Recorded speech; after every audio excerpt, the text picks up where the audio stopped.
In these tough economic times, American families have done their level best to stay afloat, spending less and working more while trying to map out a financially sound future. They deserve that same degree of discipline and vigilance from their government. But instead of bringing fiscal sanity to Washington like he promised, President Obama has spent taxpayer dollars with reckless abandon, refusing to make tough choices and pushing the burden on to future generations. No price tag has been too high for Washington Democrats, and now we're all paying the price. Unemployment is still close to 10%. The private sector is at a near standstill.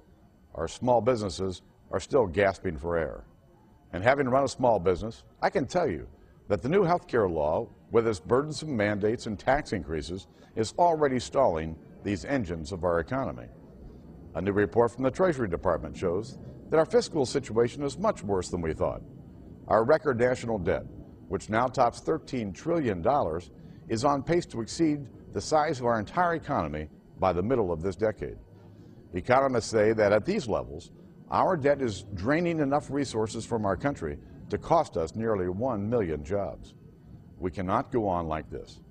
Real economic growth requires creating jobs in the private sector, and to do that, we need to start reining in Washington's out-of-control spending spree. Less spending, more jobs. It's that simple. Economists agree, and this week I gave President Obama a statement signed by more than 100 of them urging both parties to take immediate, decisive action to cut federal spending.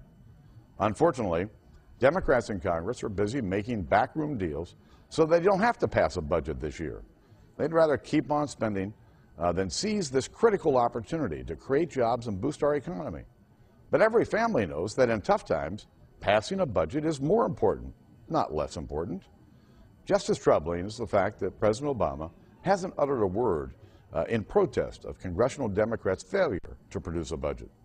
Even after being presented with these economist pleas for fiscal discipline, he still won't press leaders in his own party to fulfill their responsibility to the American people.